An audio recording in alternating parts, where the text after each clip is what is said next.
po yung pagkatid nyo. Good morning. Good morning! Sige, hindi mga problema, pagsubok. Good morning pa rin. Ako sa pagkakay binigyan ng pagkakataon ng Diyos na magising at harapin ang panibagong hamon sa ating pong buhay. So once again po, good morning. Sige po, kunin na po natin ang ating mga Bible at usap po natin dito sa 2 Corinthians chapter 11.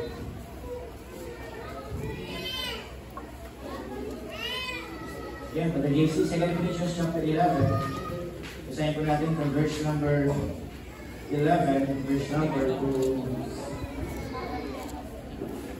15.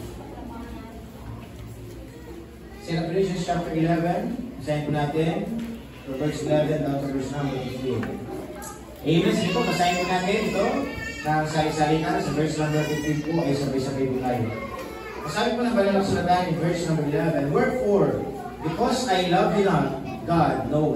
Verse 12 kayo po, begin. What I do, that I will do, that I may come of nation from them which is far, that pervading glory in the name without defense. Verse 13, for such are false apostles, deceitful workers, transforming themselves into the apostles of Christ. Verse 14, kayo po, begin. And no marvel for Satan himself is transformed into an angel of light. Verse number 15, sabay-sabay tayo, ready, begin. Therefore it is no great thing if his ministers also be transformed as the ministers of righteousness, whose end shall be according to their works. Tayo po lahat, tayo po. At tayo na lang, let's pray naman namin, Diyos, bila sa lahat. Ang po, O Diyos, ay magpupulit ng papasalamat sa mga wina at ginawi, kawin natin ang pakinggan. O Diyos, pamilitin po ng aming mga boses, mga tinig, mga bibig, patuloy ang inyong banal na pangalan ay may taas. Maraming po salamat po, Diyos, sa pagkabasa po ng mga kasulatan na ito po yung aming pagkain spiritual. Ang dalangin ko po, may pumubilos po sa buhay po ng bawat isa, especially po sa aming mga bisita. Wala po sa kinakabata at sa kinakamatanda, na patuloy po namin maunawaan kung gaano po pangalaga ang ganitong klaseng paglilingkod. Pagpalain rin po, O Diyos, yung mga Sunday schooler po namin sa kanilang po ng edad, ay matutunan po nila na makinig ng po mga salita, makita nila ang tamang paglilingkod, at ang dalangin ko po pangunahin po ang mga tagapagturo. Inawa po magbigay ng katapukayan sa aming po pagpapatuloy, bigyan po ng tamang espiritu, itagawin po ko sa inyong pong krus, ang inyong banal na salita, ang may hayag at may taas sa aming pong kalagitnaan. Ito po ang nilagay sa pangalan ni Jesus. Amen. Sige po, please be seated. Maraming salamat po. Good morning. Sa buhay po ng bawat isa, at tayo po rin ay nagkakita-kita at kasama-sama sa isang layunin para tayo po maglingkod sa Panginoon. Amen po ba? So, sa mga nakalipas na week, mga araw, no, pagkaman marami tayong mga pinagtrabahuhan, pinuntahan, marami mga pagsubok na dinanas, kahit kaninang umaga lang, may problema, but still, sa oras singkat tayo maglilingkod sa Panginoon. Amen? Sapagkat deserve ng Diyos, so dapat ang mga tao ay nagbibigay ng oras. Na po, kaya sa oras ko ito, ang gusto ko po talagang damdamin natin, ano ba ang nais ng Panginoon sa ating mga buhay. Sapagkat, ang sabi po ng Panginoon, nakakalungkot, karamihan ng mga tao, hindi nila nakikita, hindi nila nalalaman anong klaseng dapat itrato natin sa Diyos. Na po, kasi sabi ng Panginoon, karamihan ng mga tao, lagi-lagi pa sinasabi, anong palingin nila sa Panginoon, kapag may problema lang ako, doon lang ako tatawag. Kapag may pangangailangan lang ako, doon lang ako lalapit. Ang sabi ng Diyos, mali, na dapat sa buhay natin, ma-recognize natin ang plano ng Diyos, na dapat ang tao maglilingkod sa Panginoon. Ilan ba? Bakit ka kailangan maglingkod? Bakit ka kailangan magpasalamat? Kasi karapat dapat na paglingkuran ng Diyos. Sino pong gusto yung paglingkuran? Paglilingkuran ng pera? Paglilingkuran ng trabaho? Paglilingkuran yung boss? Di ba ang pinaka-the best na paglingkuran? Ang Panginoon. Kaya sa buhay po natin mga kapatid, kailangan maunawaan ang bawat isa. Tayo nandito sa isang layunin para tayo maglingkod sa Diyos. Para tayo magpasalamat sa Panginoon. Para tayo igawin sa Panginoon na tayo bilang mga mananampalataya, niligtas ng Diyos. Niligtas na po ba kayo ng Panginoon? Niligtas niyo po ba ang Panginoon sa puso niyo? Diba nga ito nga lagi sinasabi sa aming mga bisita, the first step na kayo mapalapit sa Diyos kapag tinanggap mo na ang Panginoon sa puso mo. Hindi po ang pagsamba. Minsan maraming tao, hindi nila naunawaan. Bakit sila nakaupo? Ano kanilang napapakita? Bakit? Bakit hindi nila naintindihan? Bakit hindi nila naunawaan? Kasi nga, wala pa sa Diyos sa kanilang puso. Pero once na kayo talagang tumanggap sa Panginoon, once na talagang kayo lumapit na may katotohanan, once na talagang kayo nagpakumbaba sa Panginoon, ang sabi ng Panginoon, magkakaroon ka ng panibagong buhay. Hanapin mo na ngayon ang salita ng Diyos. Hanapin mo na ngayon ang paglilingkod sa Panginoon. Dati ang buhay natin, yung bang ang buhay natin, yung bang kapag birthday natin, doon lang tayo magsisimba. Tama ba? Kapag natulog ka, yung bang hindi ka makagalaw, sabi mo, ginagalaw mo pilit yung katawan mo. Di ba? Minsan naranasan natin lahat yun. Bakit natin naranasan? Kasi pagod tayo. Di ba? Yung mga kalamnan natin, para bang kaya kapagpakan, manalik. Di ba? Pero minsan, inisip natin, ay, wala mo, ating masamang espiritu, petanan na ako. Di ba? Yun yung sinasabi ng tao, natatakot. And then, ang gagawin nila? Magsisimba sila. No po? So, ano gusto kong yan pa sa inyo mga kapatid? Ngayon kayo ay talagang tumanggap na sa Panginoon. Ngayon talagang kayo naniwanagan na ng salita ng Diyos. Ang sabi ng Panginoon, dapat lamang ang mananampalataya every Sunday pumupunta ng simbahan. Amen ba? Bakit tayo kailangan pumunta sa simbahan? Para mas lalong lumawak ang ating pag-unawa, ang ating mga kaisipan. No po? Kasi nga, sa bawat araw, meron tayong iba't ibang klaseng pagsubok na dinadanas. Problema. Na po, na minsan hindi natin maunawaan. Pero every time nawa, tayo pumupunta ng simbahan, nagiginig ng salita ng Diyos, sana po naliliwanagan tayo sa salita ng Diyos. Kasi bakit? Ang Santo Banal na Espiritu, siya po ang mag-aaliw sa atin. Siya po ang magbibigay ng kaliwanagan. Siya po ang magbibigay ng kapayapaan sa buhay po ng bawat isa. Pero nakakalungkot po mga kapatid, sabi po ng ating binasa sa verse number 14. Verse 13 muna, Brad. Verse 13, sabi dito, for such are false apostles, deceitful workers, transforming themselves into the apostles of Christ. Nang sabi niya mga kapatid, tayo daw po kailangan maging maingat sapagkat maraming nang lumitaw na mga false apostles. Pag sinabi natin false, hindi totoo. Hindi totoong lingkod ng Diyos. Na po, na sila lamang ay nagpapanggap. Sabi niya, deceitful workers, may hidden agenda. Tama po ba? Yung bang akala mo yung sa Diyos, pero hindi naman pala sa Panginoon. Kaya nga dyan, sabi niya, transforming themselves in the apostles of Christ. Nagpapanggap na sila ay sa Diyos. Pero ang sabi ng Panginoon mga kapatid, tingnan po natin, dapat maunawaan natin sino ba ang ating pinaglilingkuran. Sino ba ang dapat natin paniwalaan. Ito po ang salita ng Diyos na kailangan nating tayuan. Kasi sabi po ng Panginoon, verse number 14. Pasilin niyo po sinabi ng verse number 14. Sige nga, pasahin niyo nga ulit. Ready, begin?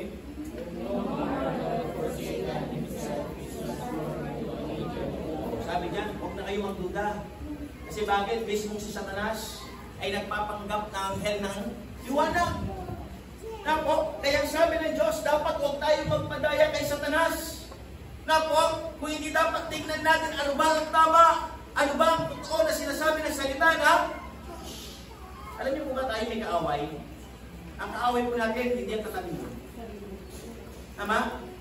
Sinong kaaway mo? Unang-una ang Satanas. Tama ba? Si Satan, ang kaaway natin. Na po, yung sarili natin, minsan, inungudyo ka ni Satanas. Na po, pero ang pinakakaaway mo, si Satanas. Bakit? Kasi gumagawa ng paraan para ikaw ay hindi makapaglingkod sa Diyos. Para ikaw, hindi mo talaga matrato ang Diyos na Diyos. Di ba? Di ba nga, sa mga matatagal, na-preach ko na to eh. Pero sa mga baguhan, gusto kong i-emphasize ko sa inyo. Nang sabi dito mga kapatid, kailangan natin itrato ang Diyos na Diyos. Ano ba? Treat God as a God. Itrato mo ang Diyos na Diyos. Pero ang niliwas sa Satanas, anong gusto ni Satanas? Huwag mong itrato ang Diyos ang Diyos. Si Satanas po kasi, mahilig po siyang baliktarin ang katotohanan. Ako ba? Ibabalik rin yung katotohanan. Nakikita natin ang liwanag, ipapakita niya madilim. Yan yung Satanas eh. Kasi bakit? Si Satanas po ay sinungaling. Si Satanas po ay mga kapatid nagpapanggap. Kaya sabi po sa buhay po ng bawat isa, especially our visitors, sige, pwede ka pumunta doon sa simbahan, pero huwag mong itrato ang Diyos na Diyos. Sige, doon ka lang. Magmasid ka lang. Di ba? Mag-iimpo ka lang. Kaya alam niyo ba, hindi lahat na nagsisimba yung talaga nagsisimba. Yung iba, tagapuno lang ng upuan. Nako, yung bang pangmadami lang. Pero alam niyo ba, ang Diyos, hindi naman naghahanap ng marami eh. Ang Diyos naghahanap ng talagang tao, totoong maglilingkod sa Kanya. Tao magiginig, taong iintindihin ang kanyang sarili na ilalapit niya sapagkat nakita niya kailangan niya ang Panginoon. Pero ang sabi ni Satanas, pumunta ka, mag-attend ka, magsimba ka, pero huwag mong itratong Diyos ang Diyos. Kaya ang gagawin ni Satanas, gusto niya baliktarin mo yung pangalan ng Diyos. Alam niyo ba kapag binaliktad yung pangalan ng Panginoon, anong nilitaw? Sabi ko mga bisita, God, type mo nga yung pangalan ng Diyos. God. Type mo. Diba, yung pangalan na God, meron siyang 3 letter. Ano pong letter niya? G-O-D. Capital. Yan. Hindi lang basta G-O-D ha. Lagay natin yung capital. Diba? Kasi iba po yung small letter sa capital letter. Na po, kapag capital letter, ang tinutukoy, ang totoong Diyos. Pero kapag small letter ang nakasulat sa Bible, hindi ang Diyos yun. Na po, kaya maging maingat tayo sa pagsusulat. Na po, sa Bible, mayroon kayong mababasa. G-O-D, small letter lang siya. Hindi ang Diyos yun, si Satanas. Ang tinutukoy doon kasi nga si Satanas, manggagaya. Na po, pilit na ginagaya ang pangalan ng Diyos. Pero ang pangalan ng Panginoon, it must be capital letter G. Na po, bakit capital letter? Why? Because our God is a big God. A powerful God, a true God. Na po, but sad to say, anong ginagawa ni Satanas? Binabaliktad niya. Anong kabaliktaran po ng G, capital G-O-D? D-O-G. Ano po yung basa? Alam niyo po ba, sabi mga bisita, ang gusto po ni Satanas, itrato mo ang Diyos na hindi Diyos. Itrato mo lang siyang aso. Ano po?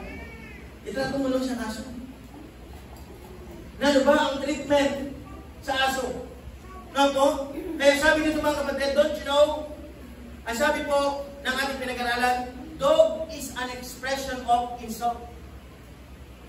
Ang aso daw, kapag sa tao, tinawag po ang isang kapwa-tao na aso, pag-iinsulto yun. Tama po ba? Pag-iinsulto. Kasi bakit? Ano ba ang galing ng aso? Ano ba ang galing ng aso? Di ba kapag pinain niya na, kakainin pa niya? Galing ng aso eh. Nadiri, tama? Pardon my word, di ba? Nilabas niya na, kakainin niya rin. Tama ba? Galing po ang aso. Kaya nga yung aso, it is an insult, expression of insult. Kaya nga sabi po ng ating pinag-aralan si Satanas, pilit niyang pinapaligtaran ang katotohanan. Pilit niyang pinapalitan ang tama. No po, ganun din sa Panginoon. Nang sabi ng Panginoon, nakakalungkot, maraming tao, hindi nila ako tinatrato talagang Diyos. Tinatrato lang nila ako parang aso. Bakit? Ano ba trato natin sa aso? Anong trato niyo sa aso? Di ba ano binibigay sa aso? Pag sinabing pagkain aso, ano po yun? Isang good chicken, di ba? Para bang yung kaibigan natin, yung member natin sa Malabon. Kaya sabi ko sa kanya, kailangan mag-exercise, mag-walking. Pastor, tama-tama, sige. Para mag-enjoy ka mag-walking, bibigyan kita ng aso. Kaya yung aso niya, important. Kapatid, yung pagkain sa isang araw, full chicken. Sabi ko ba? No? Ako, kinakain ko, tuyo siya, manok. Kasi important eh. Di ba? So sabi ko siya, hindi pwede. Masyadong mataas yung maintenance. Pero, yun po mga important dog yun. Pero ano talaga yung trato natin sa mga aso? Yung binibigay natin ay yun natatapon sa mesa. Tama ba? Kaya sabi ng Diyos mga kapatid, could you imagine, tingnan niyo po ang tao. Tingnan niyo po ang tao, general speaking. Anong paningin nila sa Diyos? Paningin lang nila sa Panginoon, parang aso. Magbigay ka ng oras kapag gusto mo. Huwag mong ibigay yung best. Di ba?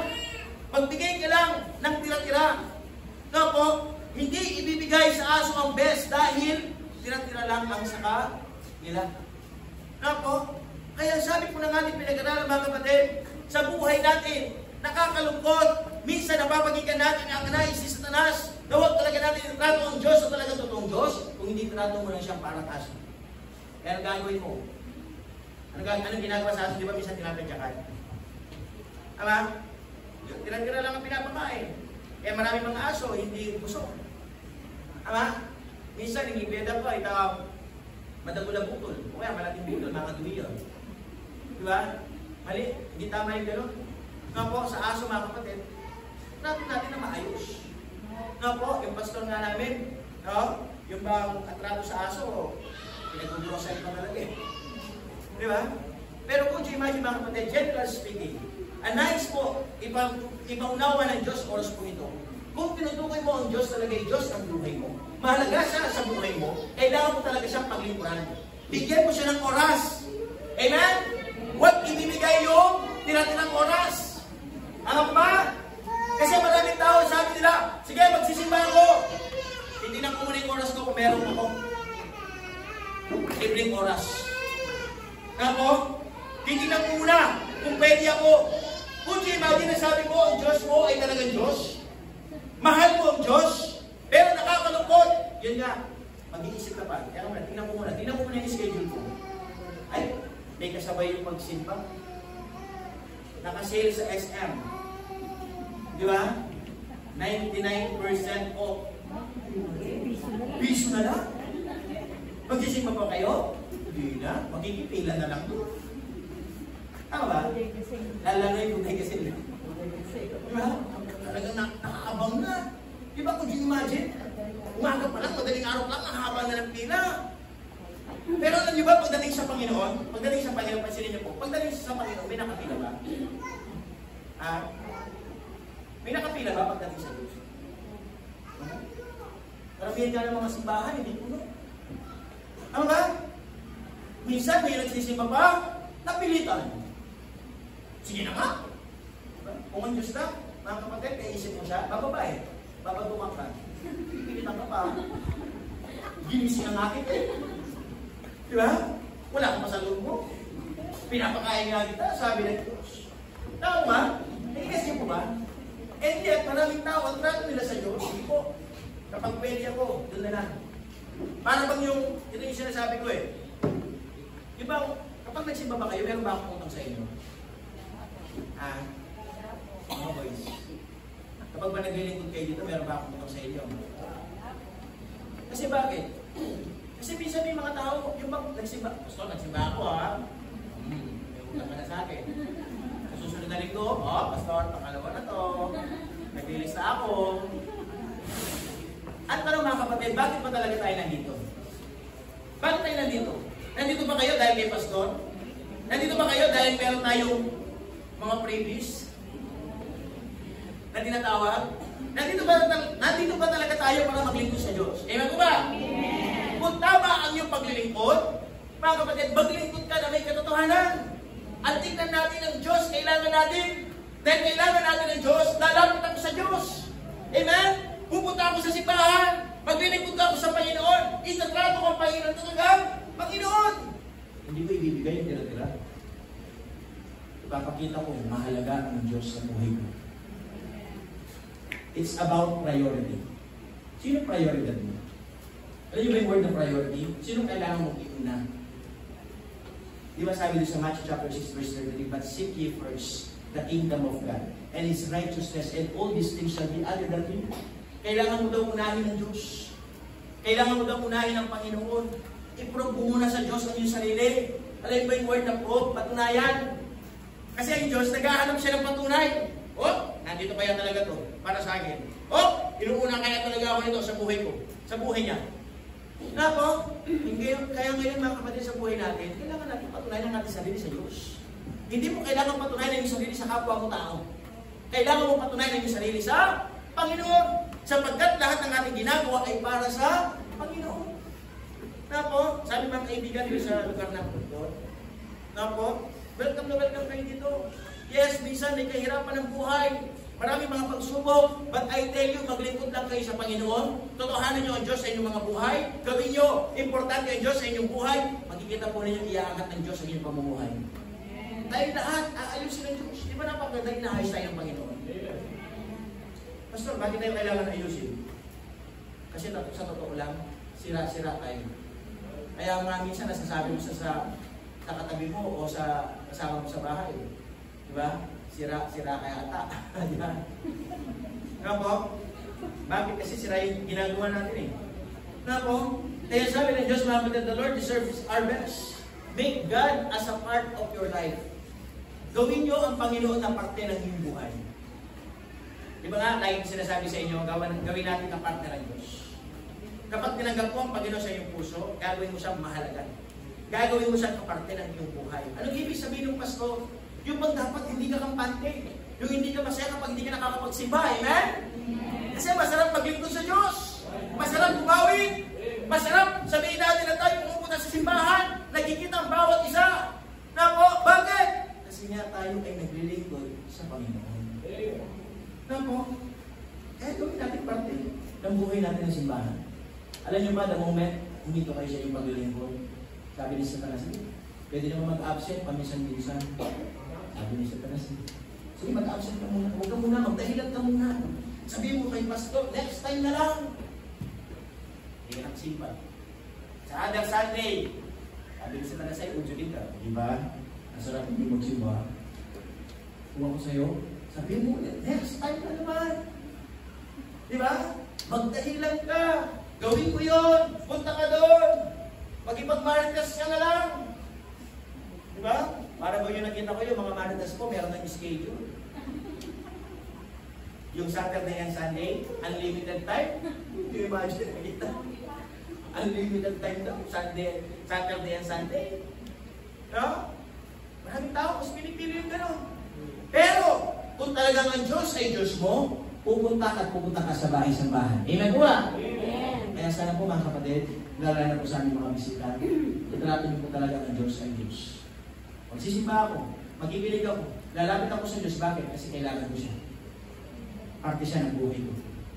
Sabi ko nga sa inyo, gusto yung magbago ang inyong buhay, isama po rin ng Diyos. Isama mo ng Diyos. Sa inyong pangarap, sa inyong buhay, sa inyong pamilya, isalin po ninyo ang Panginoon. Nga po, kaya sabi po na natin pinag-aaralan, nga po, dogs are offered leftover. Tira-tira ang binibigay sa aso. Pangalawa po mga kapatid, dog lick the scores. Yung ba, di ba may kasabihan kapag ang aso, yung sugat mo pinadila mo sa aso, agad ihilom. Diba? Mga ano po kasi na mga matatanda ito sa Bible kasi ganun din po nangyari. Doon sa rich man and Lazarus, yung mayaman na si Lazarus, yung pulubi.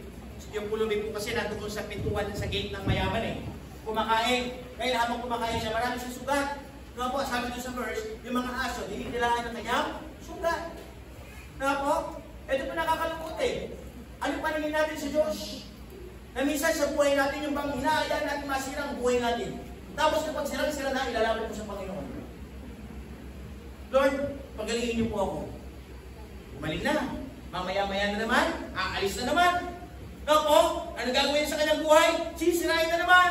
Sa kasalanan, sa bisyo. Tapos babalik na naman sa Panginoon, Lord. Ayusin niyo pumuli. Yung bang pabalik-balik? Ano na mga kapatid? Ayaw niyo ba yung maayos? Ayaw niyo po ba yung maayos? Di ba kapag kayo ay mali kayo, pumunta kayo sa tama, di ba magiging tama ang buhay niyo? Ngayon nasa tama ka, bumalik mo ulit sa mali. Ano mangyayari sa buhay mo? Magiging mali. Tama ba? Magiging mali. Ngayon, at tanong ng Panginoon, hanggang kailan ka mamumuhay ng mali? Bakit po patuloy na binabalik ka ng mali? Nakikita mo na nga ang mali. Yung mali, hindi kaganda ng buhay mo. Tama po ba? Tanungin ko po kayo. Meron po bang mali na naging maganda ang kanyang buhay? O, pastor, yung drug lord. Naging maganda ang buhay. Nakabili ng magandang tirahan. Ang daming sasakyan. Ang daming chips. Ang daming pera. Drug lord nga eh. Di ba? Ang tanong, meron bang kapayapaan yun? Wala. Takot lagi yun eh. Tama ba? Takot. Hindi magtatagal ang buhay nun. Di ba, pastor, kapag masamang damo, mahirap mamatay? Hindi. Bakit? Kasi ang mahawak sa ating buhay ay ang Panginoon. Kaya dapat mga kapatid, sa buhay ng bawat isa, itrato talaga natin ang Diyos ay Diyos. Huwag tayong pabalik-balik sa pagkakamali. Huwag tayong pabalik-balik sa kasalanan. Yung ba parang yung sisti ganito eh. Dumadaan ka, ngayon nauntog ka. May nakaharap kasi nauntog ka. Yung una okay lang eh. Tama ba mauntog? Dumaan ka na naman. Nauntog ka ulit. Diba? Ay, nauntog na naman ako. O, sa tutunod na naman, nauntog ka na naman. Hindi naman maalis yung ano eh. Yung harap. Pero pilit ka dumadaan doon. Nauntog ka lagi.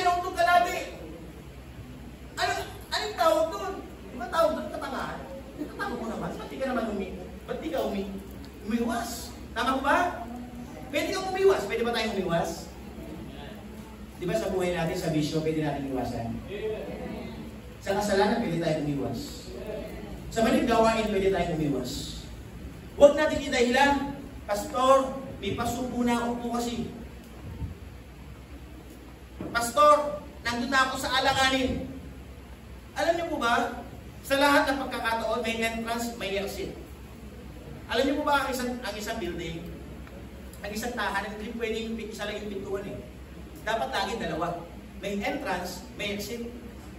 Nga po, kasi kapag nasunog, yung isang pintuan na harangan, meron pa pang lalabasan na isa. Nga po, sa batas, kailangan lagi dalawa, tatlo, mas marami. Kasi para may exit. So ang gusto kong i-emphasize ito mga kapatid, you must know the exit. Alamin mo kung saan yung ibang daan. Alamin mo mga kapatid, yung ibang labasan.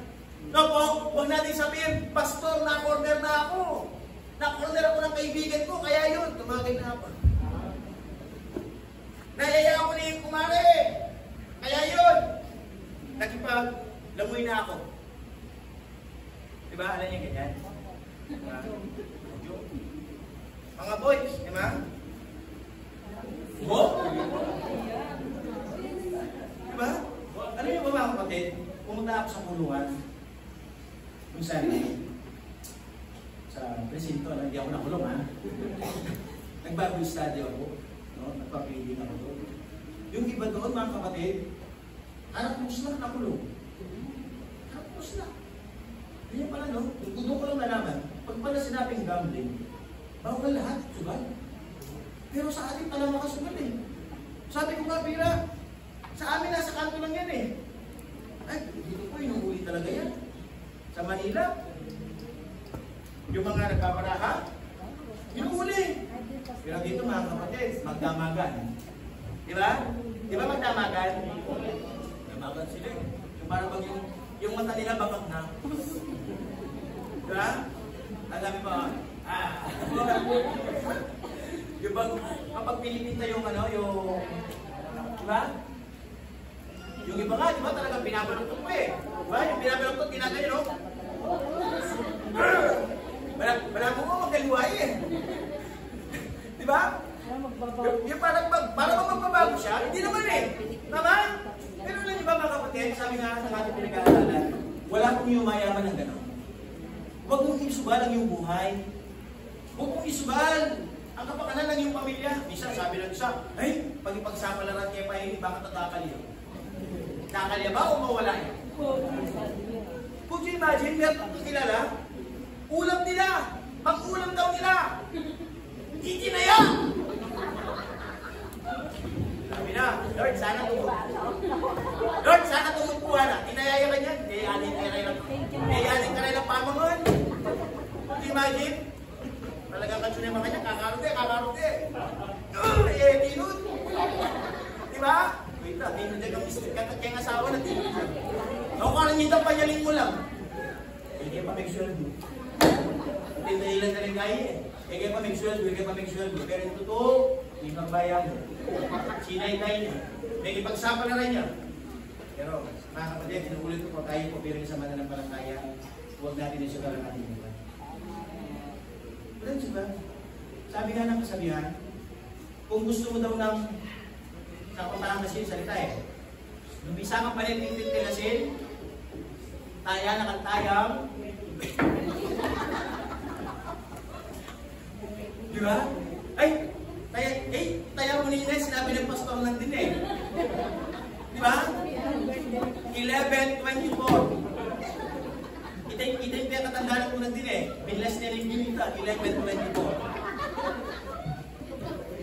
Kung you imagine, dati may ganyan dito eh, may ganyan. Totoo, may ganyan. Tumama ngayon! Tumama siya, tumama. Ano yung ba yung ginawa? Pastoral yung balato.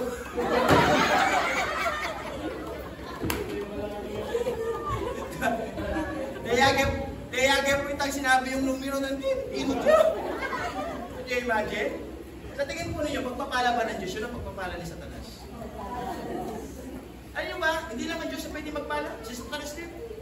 Kasi kukunin ka niya eh. Diba? Di ba yung subat kukunin ka niya? Kita ka sa dam. Nag-enjoy nyo ko eh.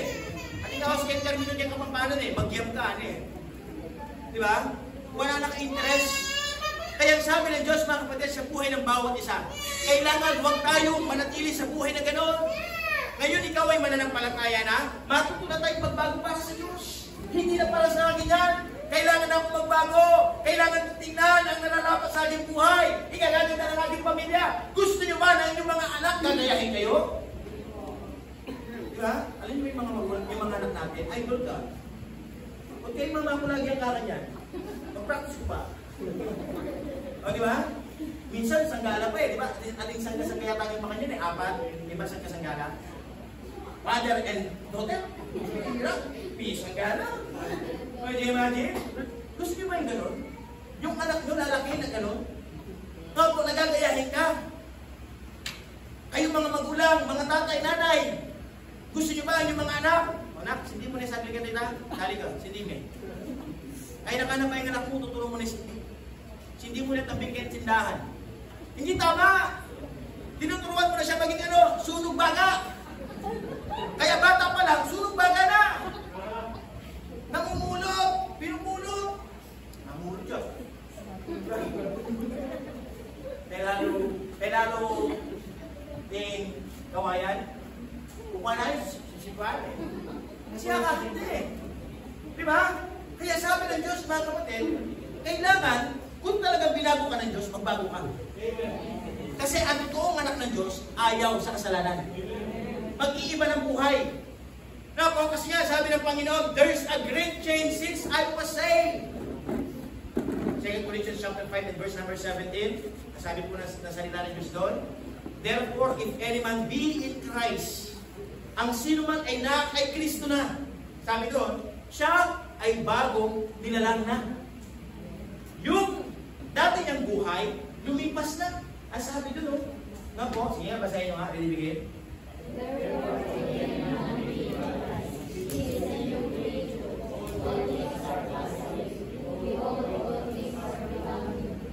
Kasi din niyo po sinabi siya, napakaliwanag. Sabi niya, no?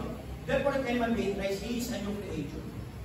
Kung sino man daw yung naka Kristo na, siya ay bagong nilalang na. Sabi niya, no? All things are passed away. Yung dati mong buhay, lumipas na. Behold, all things are become new. Kaya sa Diyos, pwede kang magsimula muli. Na po, bagamat ang buhay mo magulo, bagamat ang buhay mo nandoon lubog sa maling pamamaraan, pero mag-iiba ang kwento mula nang tinanggap mo si Kristo. Kaya sabi ng awitin, there's a great change since I was saved. The words I used to say, I say them no more. Alam mo yung ibig sabihin nun?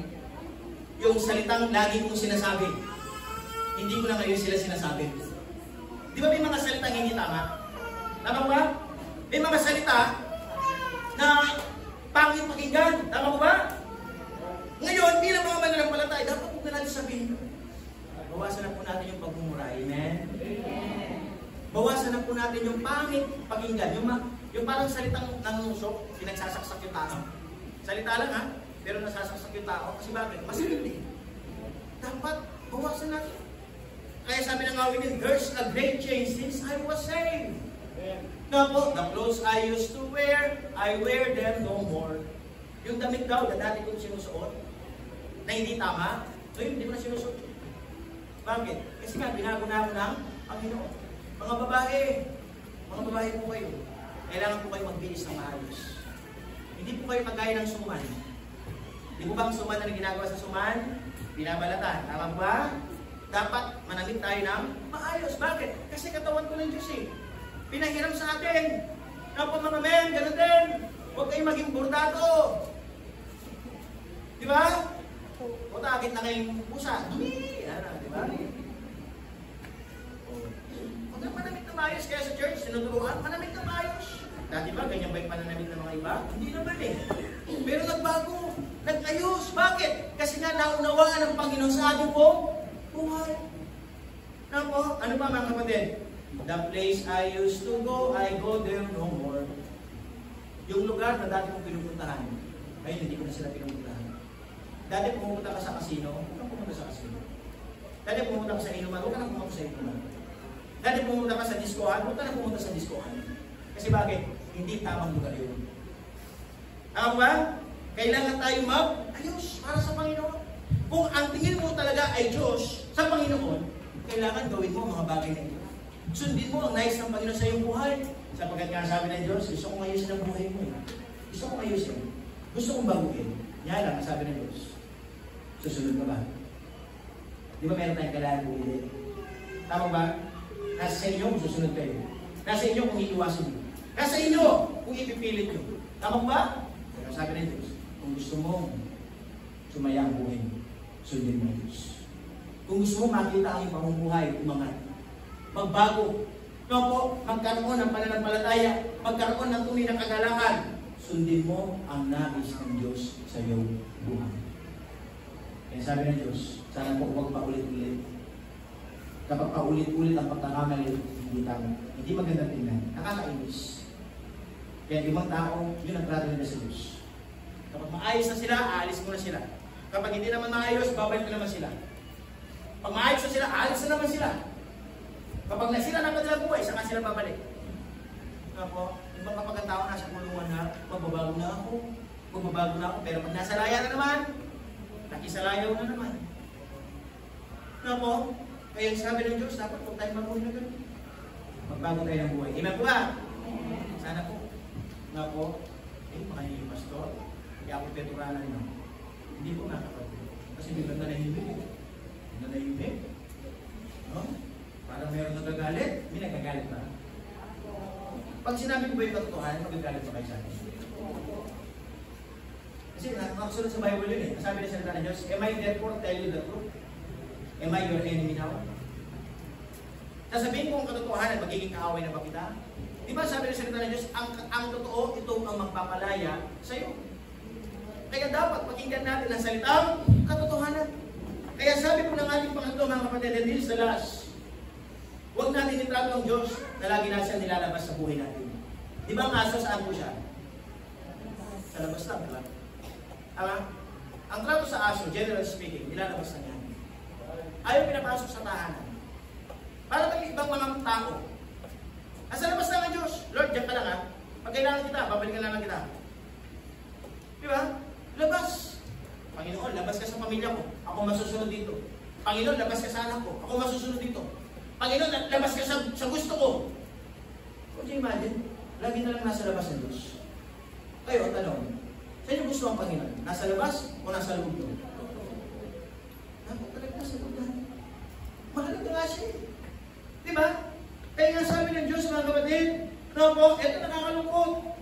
Karamihan ng mga Kristiyan na nilalabas ang Diyos sa kanilang buhay, sa kanilang pangarap, sa kanilang trabaho, sa kanilang pag-aaral. Lagi lang nasa labas. Nakakalungkot po kung gano'n ang tao sa Panginoon. Ano pa mga kapatid, huwag po natin alisin ng Diyos sa ating buhay. Ito nakakalungkot, minsan maraming tao pilit na inaalis. Inihiwalay ang kanilang sarili sa Diyos. Dapat nga ilapit mo yung sarili sa Diyos eh.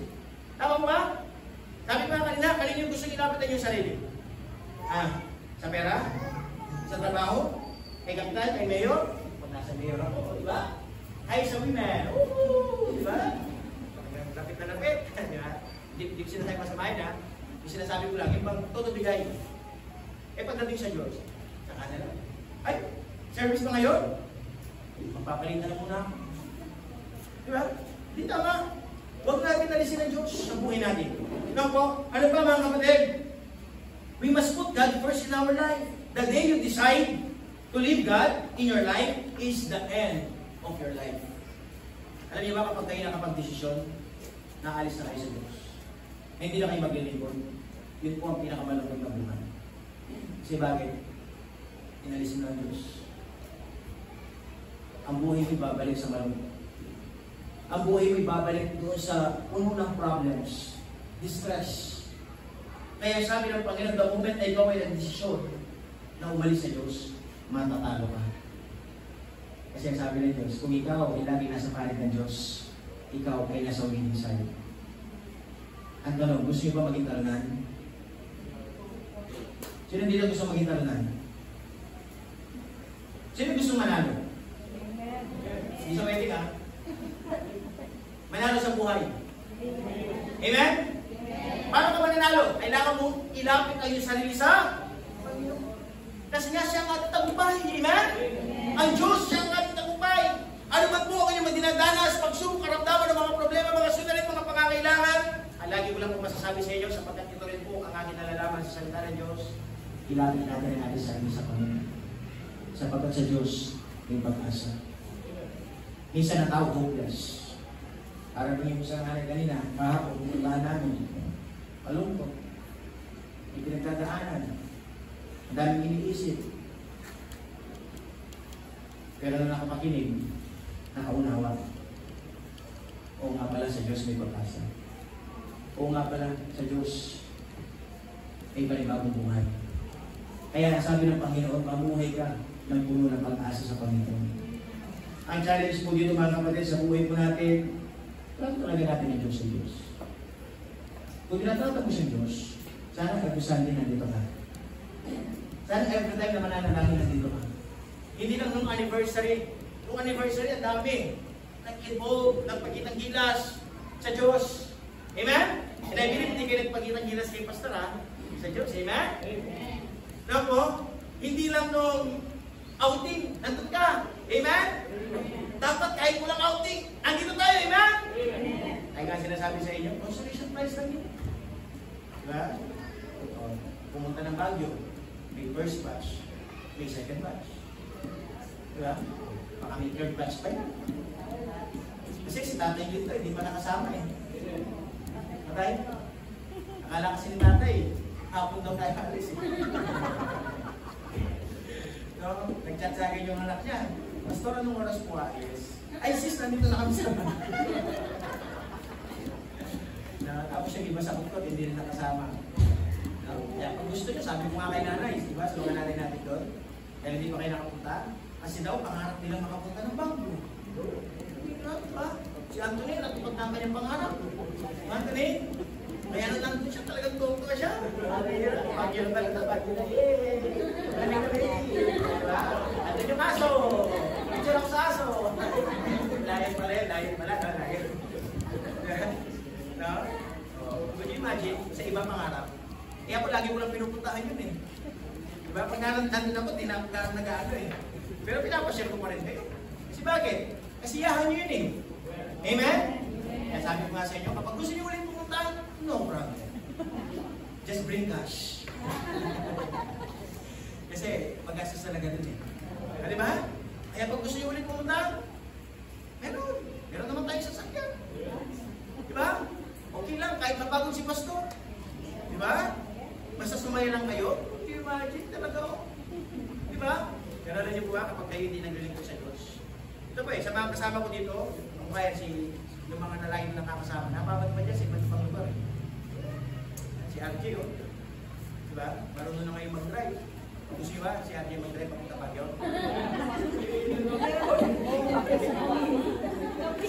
Ang tawag doon, ay biyaheng langit. Diba? Hindi, sa susunod naman, schedule natin, sa dagat naman. Ihiram tayo, tatlong sasakyan. Amen? Walang naiiwan. Lahat kasama. Kasi meron tayong tatlong driver dito eh. Ako.